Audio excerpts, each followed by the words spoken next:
កាហ្វេមួយប្រចាំពេលល្ងាចហើយនេះគាត់មកកំងជាមួយនឹងកាហ្វេមួយកែវរួមជាមួយនឹងតែជ្រក់មួយកែវផងដែរឥឡូវនេះម៉ោងដូចជាខ្ទង់ម៉ោង5ជាងហើយបងនិយាយទៅមួយម្នាក់នេះភាកច្រើនប្រចាំតែម្ដងគឺគាត់ទិញនៅពេលល្ងាចណាហើយគាត់យកកាហ្វេរៀងធម្មតាឯប៉ុន្តែអត់យកដល់គោស្រស់ច្រើនអញ្ចឹងណាខ្ញុំដាក់ដល់គោស្រស់ជូនគាត់តែ15 ml ទេហើយកាហ្វេនឹង80 ml រួមជាមួយនឹងទឹកដោះគោខាប់ចំនួន30 ml ផងដែរបើអញ្ចឹងវាអាចថារសជាតិចាស់ជាងកាហ្វេទូទៅធម្មតាបន្តិចណាបងអូខេប៉ុន្តែជាតិផ្អែមអីមកល្មមធម្មតាហើយសម្រាប់តែជ្រក់កែវតូចរបស់ខ្ញុំវិញខ្ញុំប្រើចំនួនទឹកតែ120 ml ទឹកស្ករ50 ml និងក្រូចចំនួន4ផ្លែណាតែឌីហ្សែនខ្ញុំភ្លក់ទៅរៀងនៅស្ទើរជូរបន្តិចដោយសារគាត់សុំរៀងជូរខ្លាំងអញ្ចឹងហើយ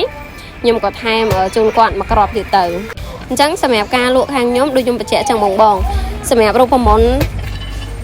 ដាក់ក្រូចតែនឹងចំនួន4ផ្លែហ្នឹងគឺជូរអែមល្មមប៉ុន្តែបើសិនជាមួយគាត់កំងជាមួយនឹងជាតិជូរខ្លាំងលើសហ្នឹងអីបងធ្វើការថែម1ផ្លែឬក៏2ផ្លែបានអាស្រ័យទៅលើភ្ញៀវនេះបន្ទាប់មកដាក់ទឹកកករួចធ្វើការកូរឲ្យសព្វទី1ដើម្បីត្រជាក់ទី2ឲ្យពេញកែវមើលទៅស្អាតអញ្ចឹងតែប៉ុណ្្នឹងទេកាហ្វេហើយនឹងតែជ្រក់របស់ខ្ញុំគឺរួចរាល់តែម្ដងកែលេខ22កាហ្វេខ្ញុំលក់បាន2500តែជ្រក់ខ្ញុំលក់បាន2000បងលក់បានតម្លៃប៉ុន្មានដែរមើលបងអាចមើលសម្រស់តែនឹងកាហ្វេខាងខ្ញុំបានណាកាហ្វេគឺចេញមកចាស់ហើយខ្ទិះដិតល្អតែម្ដងហើយបើតែវិញទោះខ្ញុំក្លាសេហើយក៏មានពណ៌ស្អាតអាប់ពណ៌ទៅណាដែរគឺចេញមកនៅតែស្អាតហើយសំខាន់ជាតិគេដិតឆ្ងាញ់ល្អតែម្ដងនេះ